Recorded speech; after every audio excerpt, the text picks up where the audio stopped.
Hi,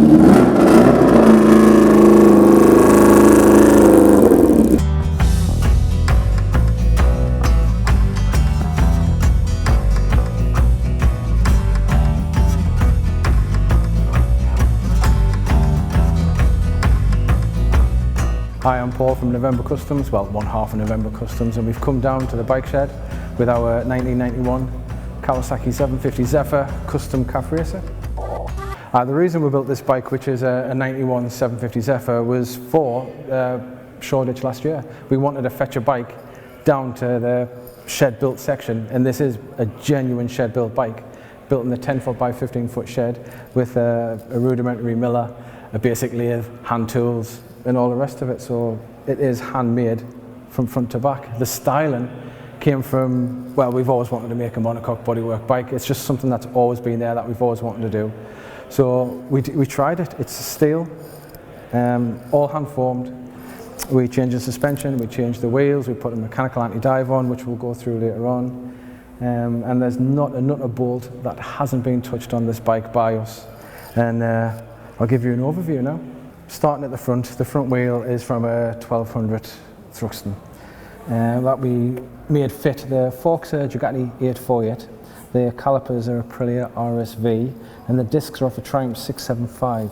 So to make everything fit, we machined 4.5 milli off either side of the hub to put the 675 discs on to line up with the Aprilia calipers in the Ducati forks.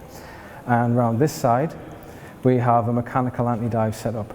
It was something the Japanese manufacturers wanted to try and steady the bike going into corners. There's various explanations as why they did it, and it's only needed on one side. If it was on both sides, it would lock the front end completely, and that's not what you want going into a bend. But we love the mechanical side of it, we love how it looks, and we love the conversation piece. So we decided to make it. It's not the first one we've made, and it won't be the last one. So we decided to make it, and it's all hand machined from scratch, something that we designed and made ourselves in-house. The front mudguard is an aluminium mudguard that we just hand beat out on a leather bag. The brace was literally just bent up to suit. And then when we get around this side of the bike, we can see the headlight is a generic LED headlight that you can just buy off any website really, but we made an aluminium bezel to fit it onto the monocoque steel bodywork that we made. Like I said, we've always wanted to make monocoque bodywork, and rather than do it out of fiberglass, we've made it all out of steel from front to back. And when you follow the lines along, you can see the bottom of the bodywork, the swage line on the bottom of the original tank goes all the way along to the back of the tailpiece, just to keep a detail going. And then when you get round to the back, you can see the tail light as an aluminium bezel to match the headlight. So that was the idea behind that. The paint, a lot of people ask what colour it is. It's actually a Volkswagen Sirocco green with a gold pearl laid over the top. Now when we made it last year, it wasn't this colour, it was a silver metal flake. Something I've always wanted to do was a silver metal flake bike, however it didn't suit the lines of the bike. Hence, once we got it straight back home, bodywork came off and we had it painted this colour, and we feel it really works with the lines of the bike. The white stripe was inspired by the new Kawasaki Z900 RS, and we just thought it would work really well. Looking on top of the tank, we can see the endurance style petrol filler. It's not a true endurance style petrol filler, but it's just something that we wanted to make. We love the look of it, the ease of use, and it's just, yeah, it's a really nice conversation piece again. The yoke is a Ducati 848 top yoke, and the bottom one is as well, and they've just been cleaned up and polished to the bottom one painted. Of course, a digital dash on top, just because they work time after time for me. The brace is something we had lying around the shed, and when we lined it up, it fitted absolutely perfectly, so that bolted straight on. Endurance style quick release pins on the end of it for the screen, again just a detail that we like. The engine was a low mileage engine to begin with, but we totally stripped it all down, had all the casings powder coated, and then rebuilt it up to standard spec because we wanted reliability, start on the button every time and do long journeys. So although the bike looks quite extreme, it's actually going to be quite a reliable bike you can ride at any time. The carbs are the standard carbs, but they've been stripped, cleaned, rebuilt, new needles, jets, floats. The slides have been drilled to suit the open filters and the race pipe that's on. There's been a hydraulic clutch conversion put on this, which is just a little slave master cylinder in here. Don't know whether you can see it or not, but it's a really neat design and it works perfectly on this bike. It makes the clutch nice, light and smooth. And then if we look up a bit, the electrics are all based under the seat. The battery is under the tailpiece and most of the electrics is under here.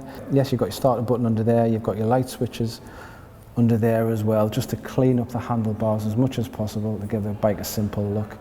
Further forward, underneath the front of the petrol tank is where the ignition barrel is. Again, you've got to really look for it, and if you're wearing gloves, you don't burn your hands. So it's always be wise to wear gloves. The exhausts, we don't know who made the downpipes. They were on my bike when we got the bike, but they're cleaned up an absolute treat and they look really well on here. The intermediate pipe and the end can are actually off a BMW S1000R. We haven't tweaked them that much to fit this, just rotated them a little bit, and it lined up absolutely spot on. The rear set's just above the can. They're off an Aprilia RSV, so they're fully adjustable, that we made plates for to fit the Zephyr frame. The subframe, just above that, is again a one-off item made by us to suit the bodywork and just to change the lines of the bike a little bit. So it's an all-new subframe at the back. The shocks are YSS items there and they work really, really well. The swinging arm is a CB900 swinging arm that we put a brace on to replace the original Zephyr swinging arm. The original Zephyr swinging arm is a box section one, which I think makes the bike look a bit more modern than it should be. The rear wheel is a 1200 Thruxton rear wheel to match the front one.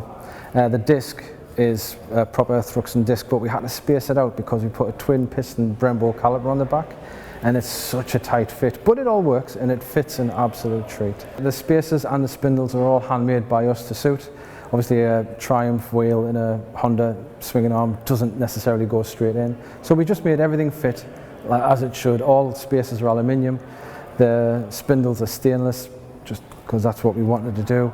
We made endurance style cups on the end of the bolts, again out of aluminium for the detail.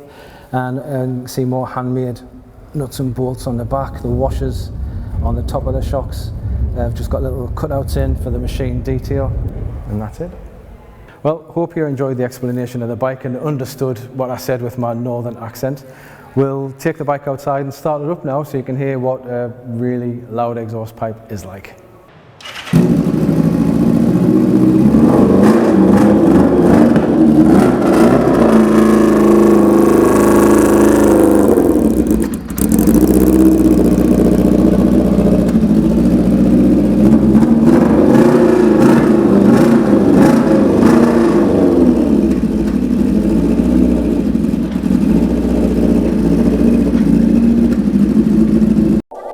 Don't forget to like and subscribe to the Bike Shed YouTube channel, where there is loads of videos of bikes on there and I'm sure you will love.